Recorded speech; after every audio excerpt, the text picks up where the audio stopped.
We are thankful to have non-gaming VR team here to all together at once for the first time in more than a year to help organize this alongside Jennifer and folks at the Vive side. And the topic tonight is very meaningful, at least personally to me, and I think to many of you here. Education, right? This is kind of really the future, and how can we really fulfill that potential of leveraging XR technologies towards the betterment and improvement of education, not just for what you might think to be traditional schools, but and kids, but also to adults for job training, for skills. We're kind of in these very different times now where the future of our workforce is a little bit, it's not as definitive as it used to be.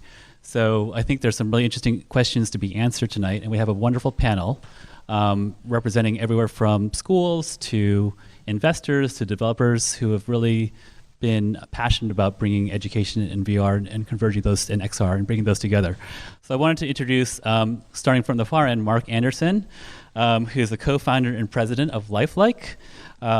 So Lifelike is an education platform for students where they learn visually in digital 3D. They distribute the world's largest digital science library available in interactive 3D models in both augmented reality, virtual reality on the HTC Vive, and mixed reality on the Microsoft HoloLens.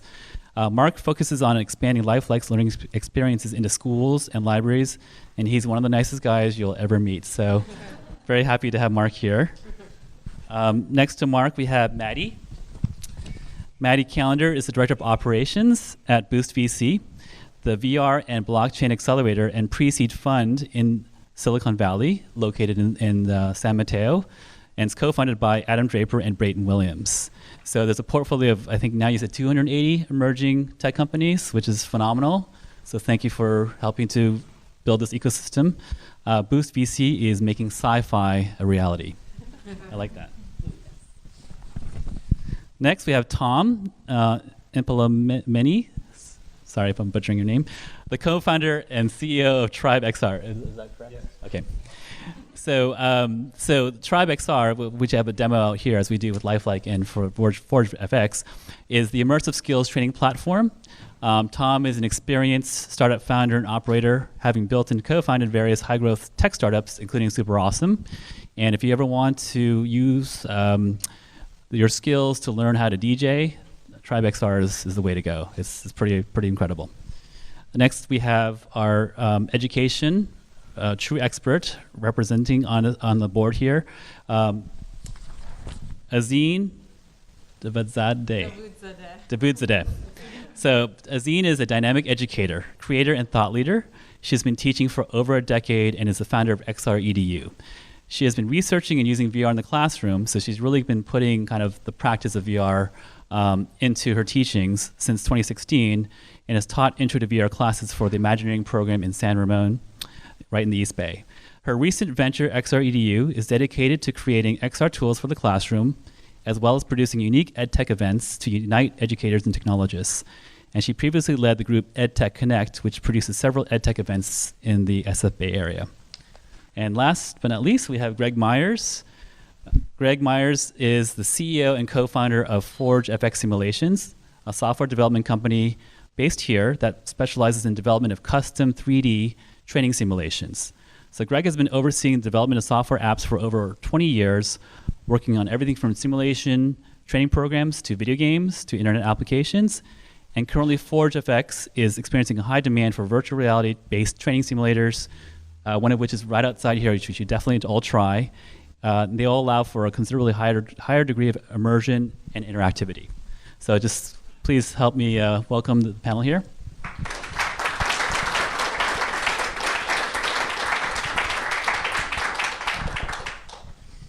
So I just wanted to kind of start it off, right? We kind of look at VR, XR, we kind of look at sci-fi that Maddie's helping to bring to reality. And we think about the Matrix, right? That's a very kind of common reference point. So in the Matrix, Neo is able to learn Kung Fu in an instant. And then he's in a virtual reality space and he's doing Kung Fu the way that all of us would dream to do. So we're not quite there yet. So I wanted to kind of ask the panel, just to kick it off, where along that progression line are we? So Greg, you're nodding your head. Okay, yeah, I'll take that one. I'm not sure we're quite up to where Nero was, but we're definitely getting there, and we see all the building blocks being put in place. One of the experiences that we've been developing simulations for 15 years, is that we were developing simulators way before VR was available to the average consumer. And so we built a lot of simulators that were just on flat screens that were effective, but, were limited. And then once we shifted to VR, we took the exact same simulators, put them into VR, we saw just an incredible growth in the trainee. The trainee was able to not just understand how the controls worked, but now was able to start understanding how the spatial awareness challenges worked, how fluid dynamics actually sprayed in space, and all of these other features that are really important to the job process on top of just using the equipment. And so we really saw people get into VR and within, hours be better than trainers, than operators who had been doing it for 10, 15 years. And so that was our aha moment, really, that this has a power, to educate people at a level that just hadn't existed before. How about you, Tom? What's your thought there? So we always use that as a reference point internally at Tribe, that we want to be the sort of DJ equivalent to that with our first skills use case. We Tribe, for those of you that haven't tried it yet, we train people on real equipment, but in VR, and then we take them out of VR and we put them on real equipment, and they have a I know Kung Fu moment where what was previously intimidating isn't, and it's like a little example of the power of VR. So yeah, we have a slide in our pitch deck that has Neo in it, so I'm glad you asked that question. Thank you. Yeah, and I can add on to that, but I think part of what Neo, in that moment, when he gets injected with the skills of Kung Fu, he now has memories of doing Kung Fu and actually knows how to do it. So what is really cool about VR is the storytelling aspect. So I'm not just jumping into VR to automatically immediately know something. I'm now creating memories around a skill or a type of movement or learning to DJ, that now when I walk away, I now have that memory embedded, even though I haven't physically done it in real life. So it's cool to start seeing that narrative form start to be a quicker memory setting. So I'm in schools and libraries every week, and what I've seen over the last couple of years with XR in classrooms and libraries is it totally depends on the student population. So for general education students, it's great for helping them understand difficult concepts. So they will be using textbooks very commonly, and I still read hard books and hardcovers and still love them, but we just want XR to get their due. But what will happen is students will say, well, I looked at an image, a 2D image here, and then another one next to it from a different angle of a blood vessel, and then a third, and they have to conceptualize it in their mind, and they just get it wrong, as students tell us all the time. So it can't be a surprise for us. We live our lives in 3D. Can't be a surprise for us that our brains learn better in 3D. And that's what we're seeing from students all the time. So when they enter XR, general ed students are able to understand concepts because they're experiencing them. And they're doing that in live. I didn't know who was going to be here tonight, so they don't know I'm going to mention their names. John McLeod is here. John and Sarah Jones and others, but they were the two leaders that are putting 200 VR systems into over 100 public libraries across the state of California. That's the type of innovation that's going on, and 100 of those are Vives. That's the type of innovation that 110 actually.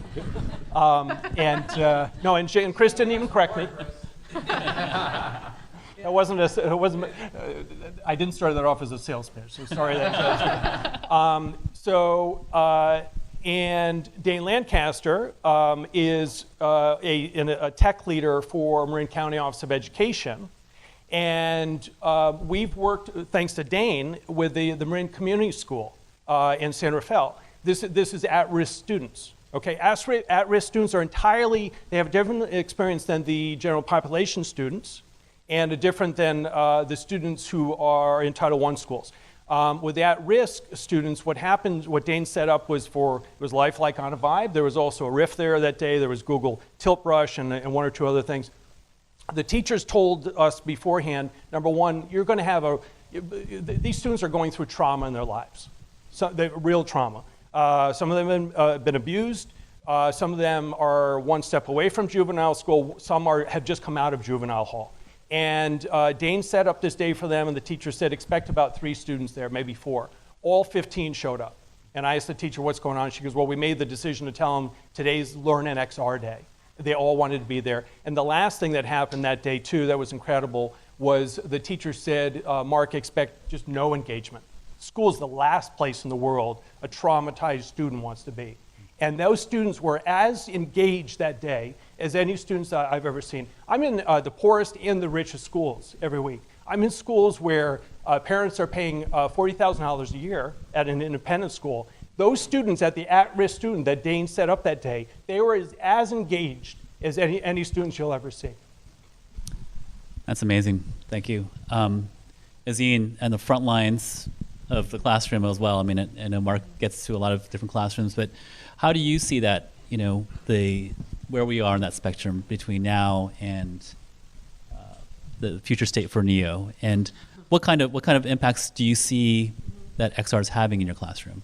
Yeah, so a couple of years ago, I did my master's thesis on VR in education, and particularly we know that there is a disproportionate amount of males to females in the tech industry. So I wanted to focus in on my female students and see if XR, and speaking of engagement, right, if XR, specifically VR, could impact their interest levels. And so I ran an experiment, and lo and behold, at the end of it, there's a statistically significant jump in the girls' interest in pursuing careers in technology. I'd love to follow up with them to see if they actually pursue it, but I think that this technology is different than any other computing platform in that it reaches everybody. There's no color lines, it's time and space doesn't even exist in some sense. And so I think that what makes it different because of the experiential aspect can reach a greater amount of people, that you wouldn't typically think would be into it. Right. So that's one of the impacts that I saw in my classroom. Yeah, I think when we talked the other night, you were also mentioning another experiment you're doing in XR that had to do with the girls in your classroom and the boys. Right. Yeah. Oh, yeah. So, and then that was 2 years ago. And then last year I brought in my Vive, and this wasn't necessarily, it was just sort of a natural thing that happened. I said, oh, who wants to try it, and line up or put your names on the board. And all the boys rushed and just put their names. And then the girls were very reluctant. And so they were sitting back. Oh, no, I don't want to do it. It's okay. And it sort of made me sad because I'm thinking, no, you should go first. So, but then again, we also discussed that hopefully teachers can, and everyone in the room who maybe has an impact or a hand with a student can kind of like break the barrier of not having those social norms of like supporting just the boys necessarily. And it could be totally subconsciously, but maybe having more support towards encouraging girls to try XR. And so I had to encourage them, and eventually they tried it, but yeah. And then after that, what was the result? Oh, and then they loved it. And they were like, oh, Ms. D, we're gonna try this all the time. So I think that as soon as they try it, they love it, but they need to get over the hurdle of the just sort of being shy about it. So just one piece of advice on that too, for anyone who is trying to get friends or family into VR, Vive has an option where you can turn the camera on so that if you walk to the edge of the boundary, the camera turns on, you can see the people around you. I found that I felt very self-conscious in VR. So I've been playing in VR for over 3 years. And when I first started playing in VR, I was in a room full of guys. And I would put on a headset and I felt very, very vulnerable. And that vulnerability was very overwhelming. And like I would feel very uncomfortable. I'd be like, okay, can someone stand and watch while like that no one comes up to me or approaches me or something when I'm in VR? Because I can't see anything around me. I don't know where I am or what's happening. And that function of being able to turn on the camera once I figured that out, so I could kind of be immersed in this world and then kind of like look out and be like, okay, no one's taking pictures of me or like making fun of me or doing anything. Okay, I can go back into VR and have fun. And so that type of little thing I think is really important to be able to share and get more people into VR, and to be able to build that trust with the community that you're in and the environment that you're in. And just that was one little piece of advice. That's a great point. And I think that's a really valid one around just the bias or almost the social stigma that you might feel, especially at certain ages between boys and girls. So just kind of sticking in the classroom setting for a while, what technology in general has been pervasive in education? You had things like computers first and then iPads and tablets, Chromebooks. But what's different about VR or XR this time around in the education cycle for these new technologies? Maybe Zine, if you want to. Yeah, I'd love to start. I think that it's different because it creates presence, and before XR, if you will, and more specifically, I think VR, the computing platforms were just this thing, right? It's an object in front of you that you interact with, but is no longer VR a thing. It's an experience. It's a reality, right? You go into another reality. And so I think that's the hugest impact, and that's why it's so different than all the other computing platforms. So, and maybe Maddie, you might be able to add some perspective here, because EdTech is traditionally very hard to invest in, right? There's been a lot of stories where you get companies getting millions or hundreds of millions of dollars, and yet they're not able to really fulfill the promise of what the investors are looking for. So do you see XR being any different from an investor standpoint in terms of impacting education? So the education piece, at least in the US, is tricky because you have different types of schools and different types of people paying. So the biggest piece from an investor perspective is where is the money coming from to be able to get your system either in the school. And I think that actually brings up the question of how should education work and where is VR the most useful in terms of education. In the school, with the social environment that you're with your peers, you're learning from your peers, you're learning from your teachers. Maybe that's not the best place for VR, but maybe it's in an after school care program, or maybe it's at home and you do your homework in VR. Like where does VR fit into the spectrum, and how do we make sure that it fits into the piece of the puzzle where people are going to pay for it? Because that is a big piece of how do we get the hardware in the classroom, how do we get the hardware in the after school care programs. Paying the money side of it is the biggest question of how do you get people able to start learning and being educated in this unique fashion. Yeah. And Tom, I think you've had background with kids with Super Awesome, right? Sure. So a little bit, yeah. So Super Awesome's the biggest kids and family sort of network, if you like, in the world. So we have COPA compliance for companies like Roblox and Mattel and Hasbro and so on. And I'm also an advisor to a company called FireTech Camp in the UK, which is coding camps for kids. So I sort of have a bit of knowledge in this area. But I would definitely say, like, one of the things that we think about a lot is when we talk about schools, it's kind of an archaic concept, because the principle of everyone sort of traveling, going to a classroom, sitting there passively and listening, and then everyone being assumed to learn at the same rate that's from the 1800s. And so schools have moved forward, but there's an assumption that we'll still kind of travel. And actually one of the powers in VR is that you don't need to do that. So all of a sudden, and one of the things we're looking at is, can we connect teacher and student no matter where they are? And it's easy when you're in San Francisco to think, we've got access to everything. But if you're in, I don't know, North Africa or somewhere that, where you don't necessarily have a local pool of teachers to teach you in the skills that you want, your current options are to go online and teach yourself, or to sign up for a course, but then that's mainly video content. And so where we think it's interesting is that VR allows you to get in a room with a teacher, to practice things that aren't necessarily taught very well by video, and it really just opens up education to the world. So I think it's part of a broader rethink of the whole structure of education.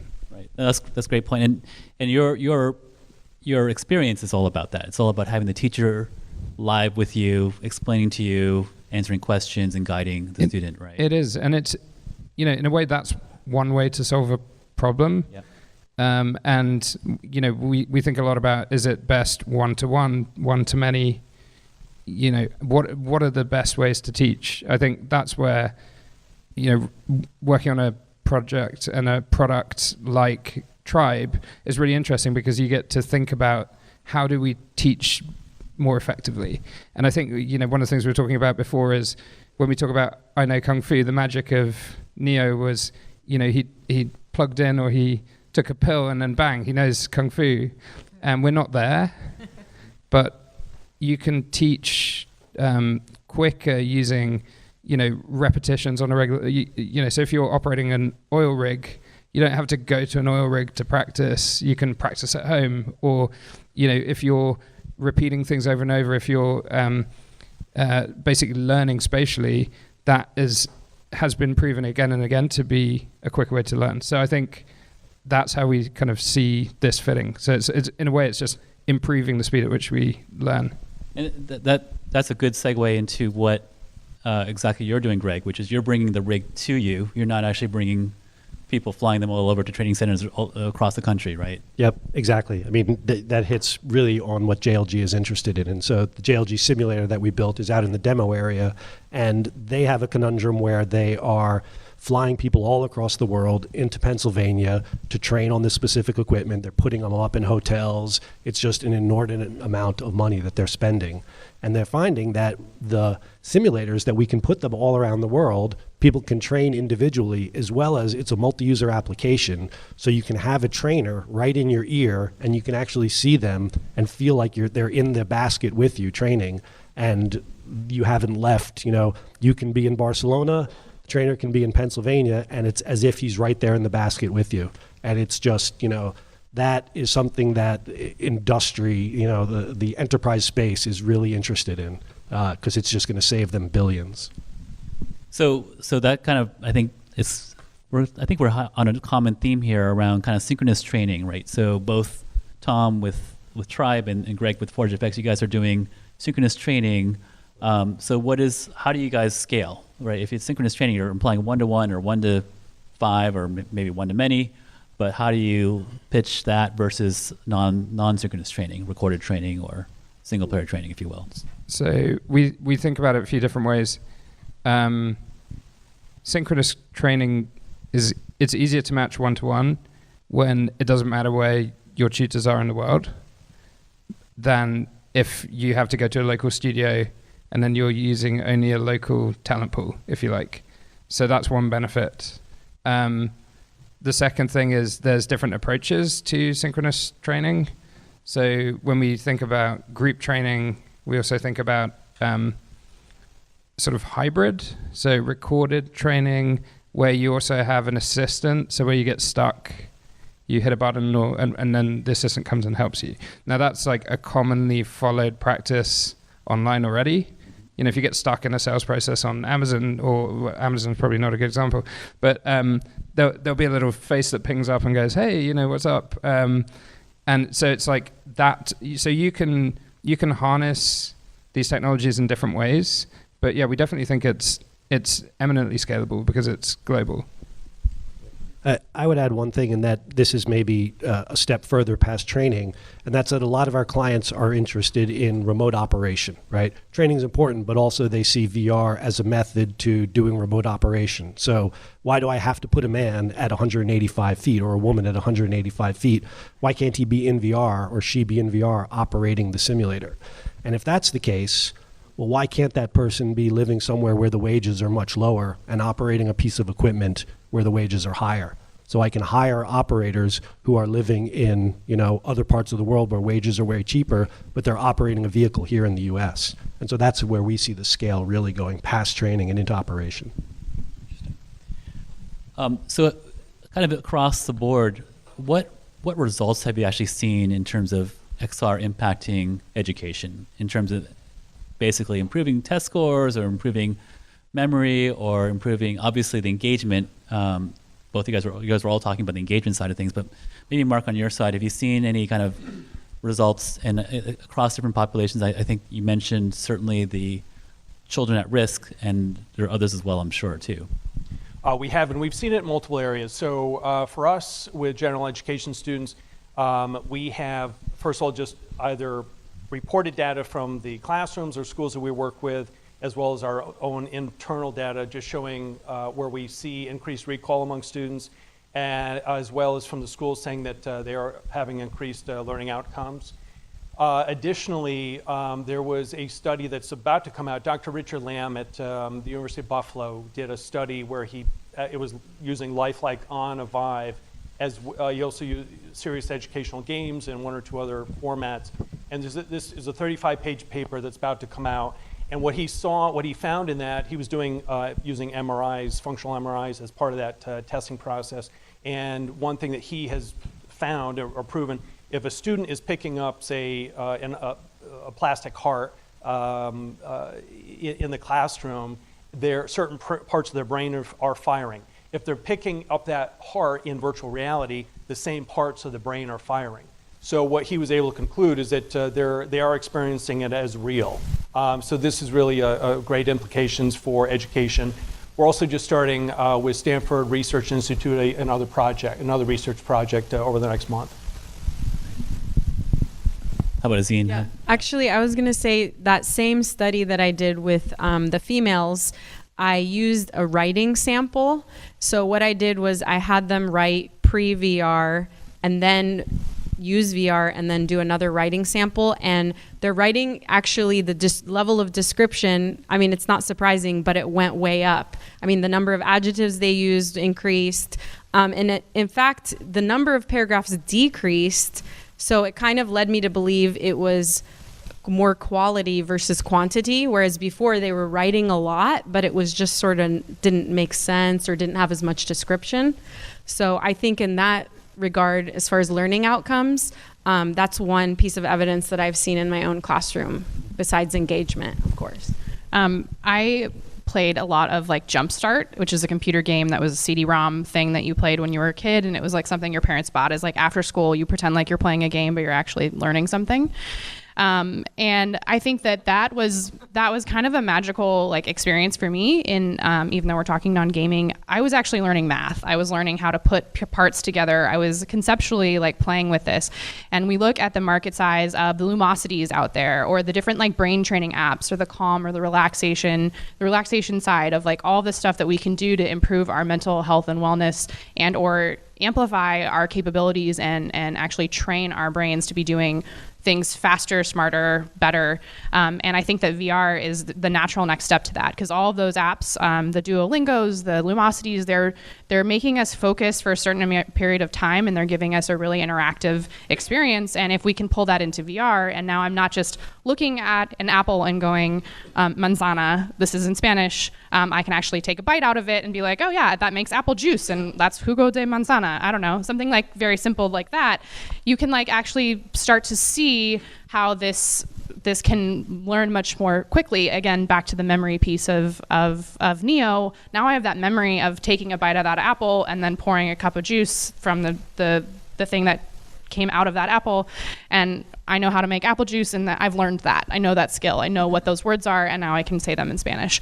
And so just thinking more about how that immersion can actually bring that focus. I think that's one of the coolest pieces of VR is maybe over AR, is the ability to really get people focused in on one thing and learning really quickly. And then one other example that I think is fascinating is just the language side of how you learn languages with memory palaces.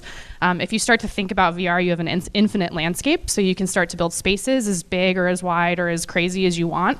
I could recreate my childhood home and start placing parts of languages that I don't know in different rooms in my childhood home. So then when I start wanting to speak that language, I could go back and go to my childhood bedroom or into my closet and go onto the shelf in the book, where I kept my Nancy Drew novels, and like grab that part of the language and be able to recall it. So that kind of memory recall, where we now have an infinite space to actually go explore and leave different parts of memory, I think is really a unique part of VR as well. I like it. No, I think that's great, especially about gamifying it, right? I mean, gamifying, we all know, is it's very addictive for any kind of training or simulation. So Beat Saber Espanol, or any combination, or can I learn something from Fortnite? I think my kids would love that. Yeah. So if you combined Farmville plus like a Jumpstart, where I had to like do math to get like my plants, or get enough grain to feed my animals, like that would be an incredible VR game. Yeah. So Tom, you're about to say something? I was saying the we're in an interesting time because, language learning. So there's a company called MEYERS that I think does language training using sort of memory palace techniques. But we're in an interesting time whereby you can learn languages, but at the same time, AI is going to remove the need to know them. and so therefore, so I don't know, like there's always we're kind of thinking there's a certain change in the way that you learn because a lot of the knowledge of the world is now on Google, and if you don't need to learn everything rote, and so almost like the nice thing about say VR and immersive tech is it teaches you at a top level the principles, and it can kind of remove the fear and explain complicated things in simple ways, and then that coupled with the fact that you can access any info in the world, it's an exciting time for training. Yeah, so we should have a panel on education, fulfilling the potential of education with AI, right? Absolutely. What's going to win, AI or XR? AI, VR, crypto, everything. Incentivize. So I want to kind of shift gears a little bit around more of the challenges that we've been facing. So we're, at least I know we've gone through a few iterations of XR and VR development, but MADDIE, you've seen a lot of companies come through. Has the promise of XR in education been fulfilled this past 2.5 years, and why or why not? I would say it hasn't yet been fulfilled. I think there's a huge opportunity that's still out there in education that needs to be fulfilled. The premise of VR and AR in the last 2.5 years has really been focused on enterprise and enterprise training. I think that is a really game-changing way to use this technology. And it's the first, if you can get companies on board, that means that employees are using the headsets, they're in a headset on a regular basis, then it comes home, and then it becomes something that's more common with your kids or your family, and it's something that you see on a regular basis. And then I think it kind of trickles down into the education side. So I think there's a huge opportunity for founders, teams, companies to be building and working on education, especially if you think a little bit more creatively about the current education system in the US, and kind of like what you were saying, kind of rethinking should we all be learning at home and then coming to the classroom to just debate it? Or when is the right time to be learning that information and be in that focused environment? So that's kind of the IBM PC model, right? Basically, computers took hold at work, then they became personal through schools and Apple IIs coming through, or TRS-80s, if you go back then. Yeah. So that's kind of your sweet spot, right? Do you agree with that? Yeah. I mean, yes and no. I mean, I think that for us, VR has been super successful in training. We've just seen, that it's been able to do things that we didn't even expect in terms of, folks being able to train twice as fast in half as much time and, knock out 80% of sort of the remedial training stuff. Do that in VR, and then you're always going to need to be in the real world to do some training. But if we can knock out 80% of that, and we're seeing, getting close to that number, then we're seeing some real benefits there. In terms of, have we really capitalized on everything it can do? I don't think so yet. Just because the adoption rate isn't really quite there yet. Once it becomes easier to set up, once it becomes easier for us to deploy simulation stations, I think we'll see a much higher adoption rate. And for us, we measure it not so much on how many simulation stations do we sell, but what's the daily active user, like how many hours are people putting into a station. It's no good if they buy a simulation station, it just sits there and collects dust. We want to look at the analytics and see, okay, how many hours is this being used per day? And that's really the metric that we use. Can I jump in for a second? So I think sort of piggybacking on what MADDIE said, you can also make a case for I think the data needs to catch up for education to be able to adopt it. It's also the bureaucracy that makes it so slow to adopt. However, if we can figure out a way, and I know we can, that a VR experience makes a teacher's job more effective, believe you me, I'm going to be buying it myself with my own money first. Then every other teacher will. And of course, if there's a case for kids learning and the data is there to support it, schools are going to adopt it, kids are going to want to use it. So, and that's like $1 trillion industry right there that impacts so many people every day. So I think that's another opportunity that we don't really look at every day because it is slow to adopt. And I think the challenge is getting the stakeholders to buy in. And that's like, the superintendents and the district level. If they buy into this, then they could easily deploy to, hundreds of schools, So that could be an opportunity too. You look like you want to say something. Yes.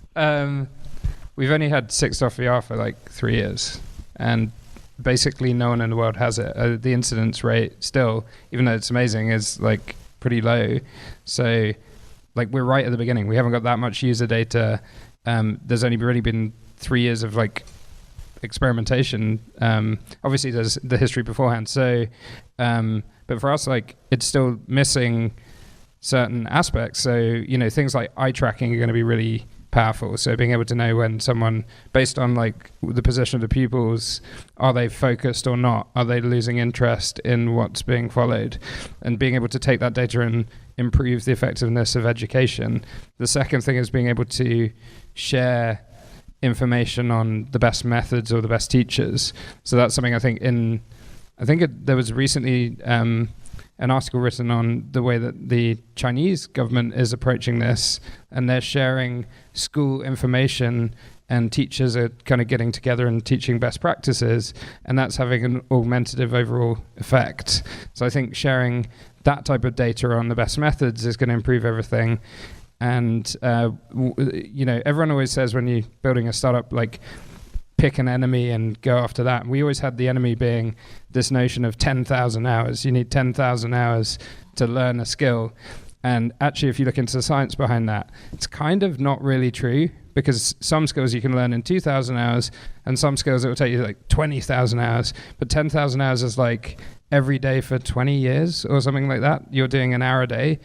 And the notion that it would take you that long just seems like, for us, it's like XR offers the opportunity to shrink that. So people can get more out of their lives, and we can improve the way that people learn, and that's got to be improving the world. Great. So I think those are great points. And AZINE was talking about also the fact that anything that will make her life easier, anything that will make a teacher's life easier. So Mark, how are you making lives easier for teachers? Well, we've solved all the problems. Yeah, everything's, so we can all go home. So what we're doing is, I'm going to go back to here. So with at-risk students, with what Dane set up, we're making teachers working with at-risk students able to reach students or excite students that don't even want to be in the classroom. We haven't talked about special needs students and that student population. We work with special needs students every week. And we work with another extraordinary teacher. He's not here tonight, but Dan Phillips, who's up in San Rafael, the Tech Resource Center, truly a thought leader in working with special needs students. And we worked with him multiple times. What happens is we are making his job easier as a teacher because he's able to give experiences to his special needs children who could not experience that otherwise. I'll use as an example Spencer, who we worked with a couple of times, who is a teenage boy, and he is in a power wheelchair. He has muscular dystrophy, and he's nonverbal. And so he went into the same shark experience out here underwater, and so he was looking underneath, at every fish swimming by and the sharks swimming by. And then I know the pacing of how quickly students kind of want to move to the next thing. He didn't want to leave that experience. And his mom was there as well. And so I asked afterwards, I said, she said this is the first time the closest he's ever come to the feeling of being under the ocean. And that can only happen in XR right now. So we're making teachers' lives easier that way, as well as the students. And then the other way that we're helping, we as a community, is his mom said to me after he came out of, we took off the Vive, and his mom said that was the best physical therapy session that he's had in the last 3 years. Mm-hmm. He didn't even know he was doing PT. Right? I mean, how extraordinary. Everyone hates doing it. My dad hated doing PT. Everyone hates PT.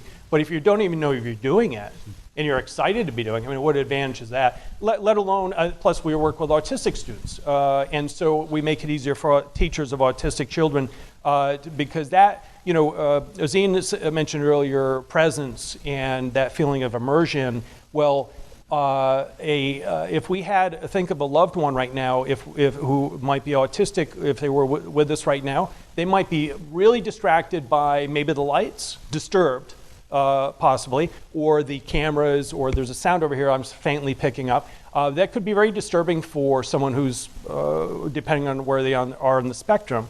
But what happens is, so they are disturbed by their environment and they can't focus as a result. What happens in XR is that then that's so immersive and that feeling of presence, they're able to focus. And that may be the only 10 minutes of the day that they're able to focus and feel like they're controlling their environment. So we're helping students and teachers that way also. It's wonderful. Can I add?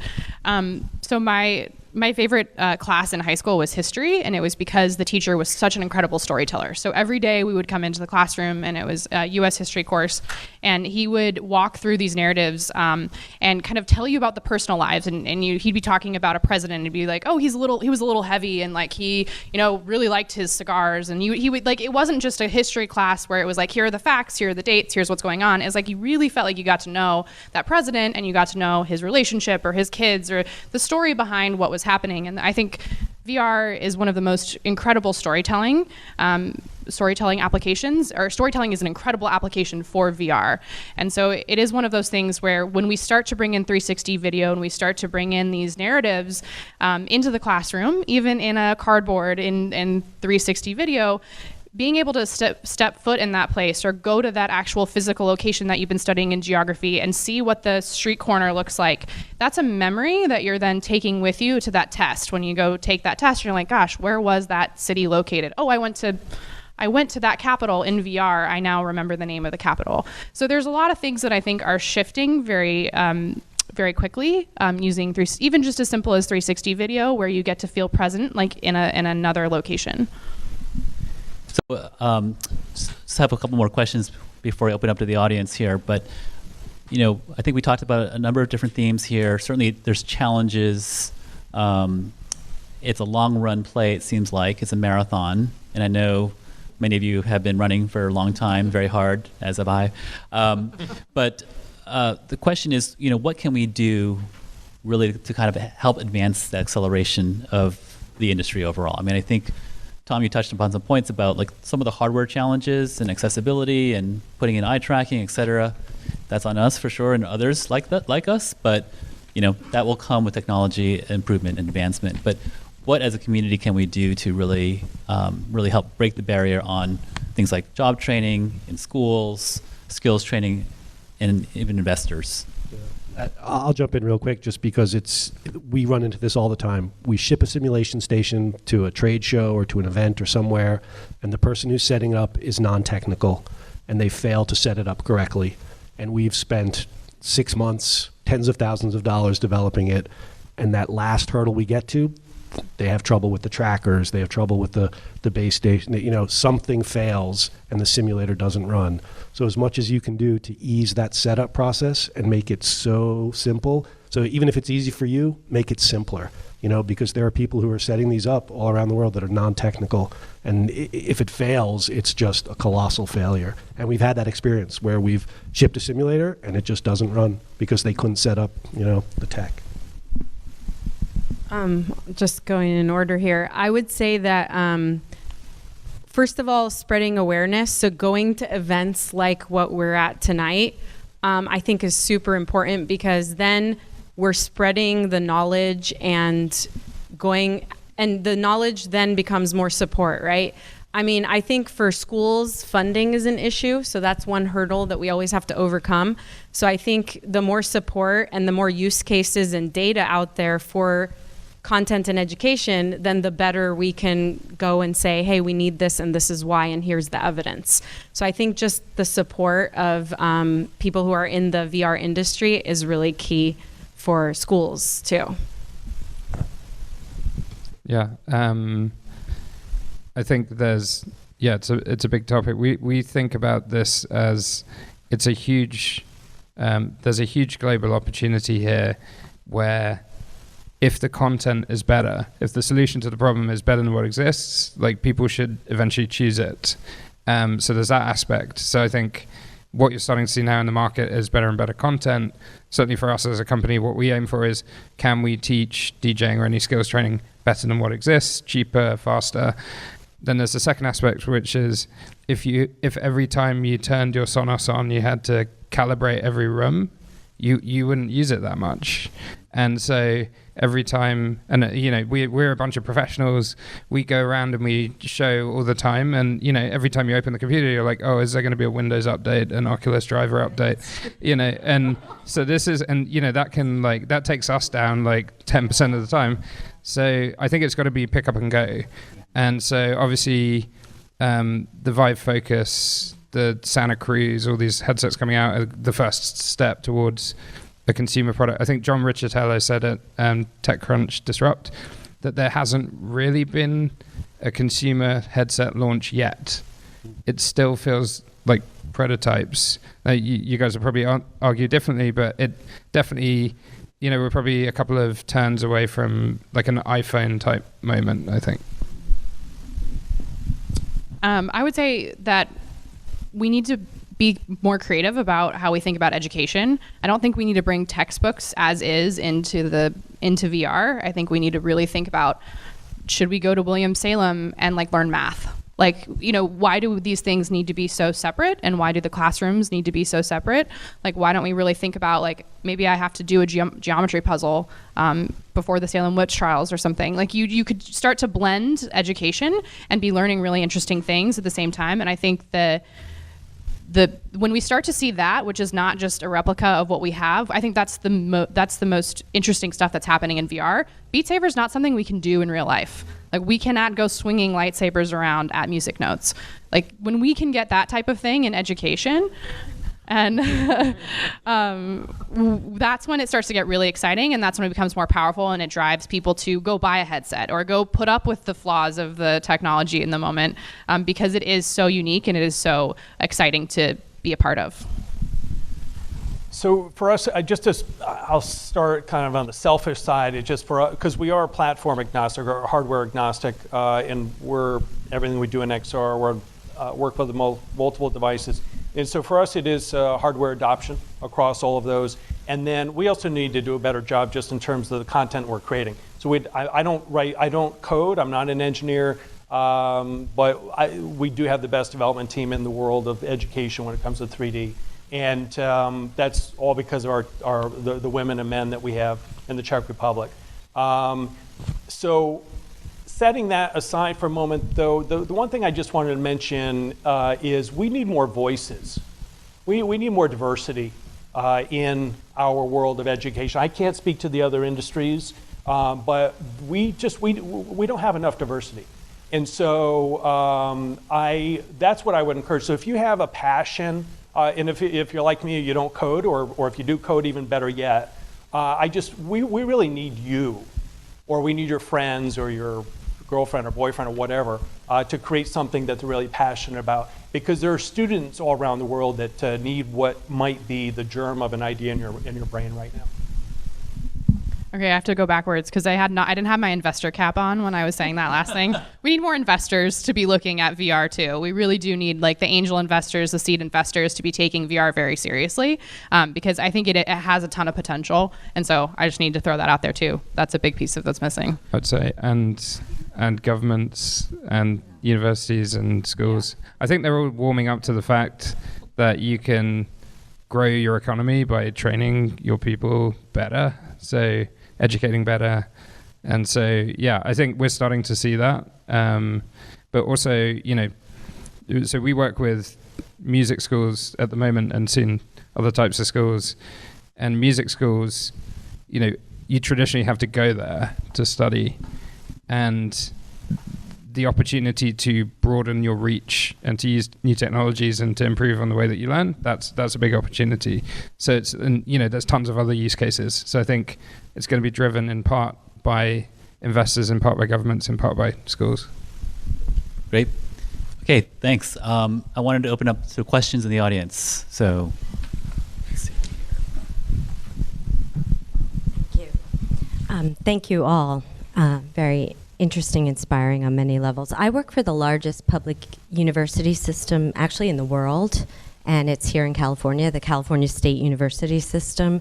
And one thing that we've talked around but not about directly is not using immersive reality for education, but educating and training students to become VR, XR, AR creators, which thank you for that lead-in, because that was perfect for my question, is what about how are we going to, how we create the new content and the most diverse content, I work for the most diverse system in the world as well, is getting those young people creating it, interdisciplinary. I agree with you. To me, immersive reality is the most interdisciplinary anything I've ever seen in my life. It is STEAM, it is not STEM. I'm sick of STEM, I'm sick of STEM, I'm sick of STEM. It is, you're looking at something, there's art there, people. It's media and art too. So how can we all work together, public university, so it's government too, and university, create the next generation of industry leaders like yourself that are diverse storytellers. Of course. So I just, because I'm so passionate like you are about students being creators, I just accepted a job teaching computer science. I wasn't teaching computer science before. And I'm not a coder, by the way. But they gave me the job because I'm so enthusiastic and I was willing to learn, and I have some background knowledge, like it's not like I'm going in blindly. But with that said, my biggest passion is giving them the tools. So I'm working right now on installing Unity on all the computers. So I want students to create for students, by students, for students. So I think how we do that is just getting teachers on board and educating other teachers about the, like, you know, the greater good of this. And so I think that's one thing that I'm doing, and I hope that other people like support that and do it as well. So if that answers your question. Yeah. Yeah, there are organizations that are starting to come up, and I think Vive is involved in quite a few of them. But the VR AR Academy is a really great way for women to learn about, either with a technical background or a non-technical background, to jump in, and they have different like courses or kind of meetups where you can go learn about how do I get started? How does that work? What does that setup look like? So we're seeing more of that. A lot of the sponsored hackathons are usually bringing in, like Unity will sponsor a hackathon, and then everyone is starting to learn, and they have people there to support it along the way. I also think the high school clubs and college campus clubs starting to bring AR, VR clubs to campus is a really great way just to start having the conversation and having the people as a resource for learning about what do I need to get started. Yeah, and we've actually piloted high schools or middle schools actually that are teaching Unity, teaching XR development, because we believe in the next generation of content creators. I mean, that has to happen. There are groups like XR Marin, which is here tonight with John and Dane. Their mission, they've been having summer camps for free. They're offering that free, and they're offering it this fall as well in their academies to train students on XR creation.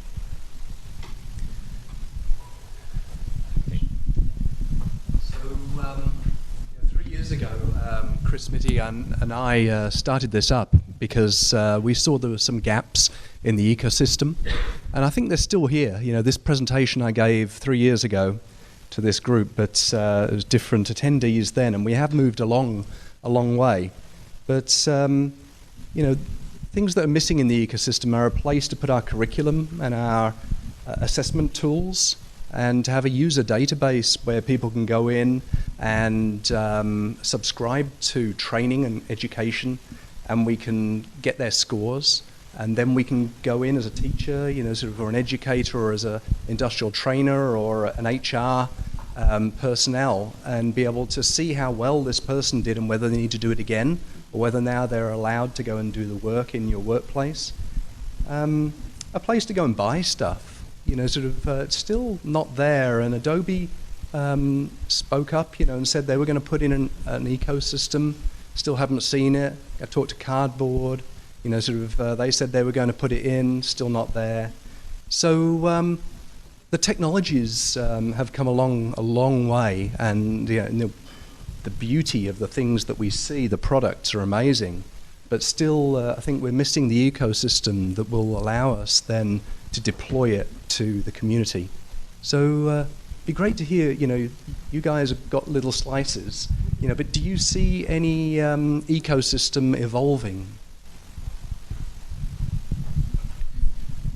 In terms of, I think I'm a believer in sort of the power of the market. So one of the questions, the point that you made about encouraging people to get into VR and AR, there's a reason that at the moment that companies need funding, and it's if you build a VR product and you ship it, you might make enough to cover your student room cost. But it's not, unless you have a massive hit, it's not currently a lucrative market unless you offer an enterprise solution. But it's coming and it's growing. And I think structurally, we're in a sort of chicken and egg situation where all of the elements are coming together. And a few years down the road, I think there's going to be more sort of consumer demand and more possibilities. And therefore that's going to, in itself, going to stimulate that market. But definitely what we've seen, so I've been working in the VR market for about 4 years, and I've seen some of those gaps starting to be filled. It's easier than ever before to make a VR experience because the engines are better. There's things like blocks. You don't need to be a world-class computer scientist to make a world-class product. You can build using other people's elements. And I think the thing that excites me most is there still isn't really a global sort of VR community per se. And so, maybe the biggest structural change will be, there's a reason Facebook bought Oculus, but this notion that we can join up the world and we can all be in sort of that technology, I think that's going to be the big structural change that will underpin a lot of what's coming. When we first started investing in VR 3.5 years ago, I guess now, we were really looking at what are the content creators going to need as tool sets. So where are the analytics platforms? Where are the Masterpiece VR, where you can actually sculpt and create objects that you can export into your 3D worlds and use them either for gaming or for world creation. Where the world building tools, the back end side of it. So that was a lot of what we were looking for, and we're still actively looking for that.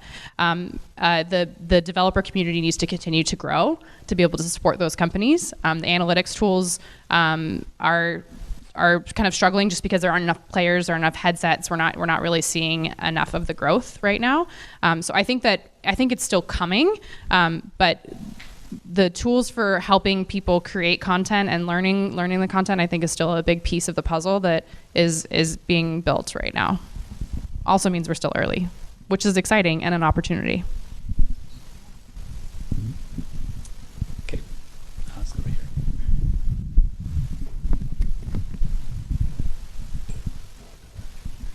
Hi. So I first want to say I'm a huge proponent of education in VR and XR, and I think it's really part of the future. But at the same time, I also have a 11-month daughter, and I was wondering if anyone on the panel knows of studies or anything in terms of what age it becomes a positive versus possibly a negative with this technology. Well, I've worked with middle school and high school now. I personally believe, I'm not sure if there's a study, but because of developmentally, I feel like there could be a potential negative impact. I wouldn't necessarily put it on anyone that's below the age of 13. That seems to be a trend. I think a lot of the products say 13 and up. I'm not sure. But for developmental reasons, I wouldn't. And also, there's ethical considerations that I don't think we even brought up. Because if you think about it, I've been in VR for, multiple hours, and sometimes when you come out of it, you question your realities. And, I think for kids, that's really sensitive. So as educators and parents, I think it's important to make sure that it's used in a certain way, that it's not just like, there's a purpose to the reason why they're using the VR in the first place. So I've just heard 13 and up, and I'm a believer in that. I wouldn't necessarily feel comfortable putting it in Although people do it, but I mean, for extended use, I wouldn't put it in someone younger than 13. Yeah, I think so. There's two. If you're under 13, there are data considerations as well. So, companies can't gather tracking data on under 13s without risking huge fines.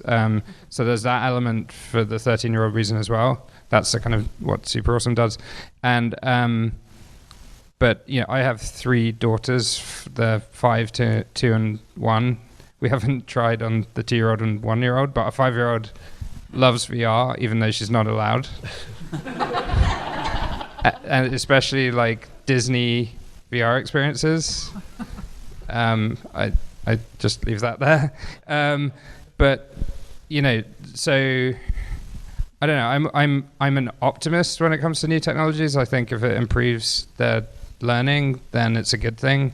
Obviously, there's going to always be content that's inappropriate for young kids, so that will fall on companies, platforms, and parents to moderate that.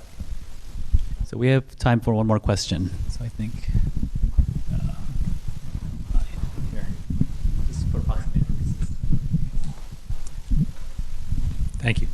Thank you all so much for talking to us tonight. I work at Stanford University, and I'm trying to bring VR into my sort of my list of technologies that I consult with different schools, departments, and areas with. And one of the challenges I struggle with most, and I imagine you do too, is we have everybody from the Graduate School of Business who sees this as a video conferencing tool, to researchers that see this as a way to share their data, to hospitals who use this as a way to maybe reduce drug load and try new and interesting things. But across all these things, there should be more in common, but I think what's missing most for me in deployments and making this a stable and scalable solution is standards.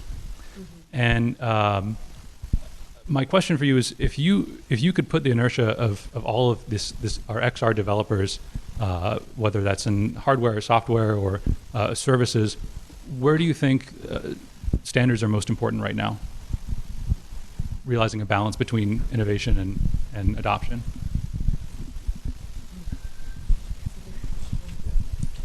Yeah, I think if you look at the history of technology over time, there have always been regulating bodies that have appeared. Whether it was on the radio, there were people that came out and started to regulate radio. On television, you have different ratings that come up either as part governmental, part education, part like its own unifying body.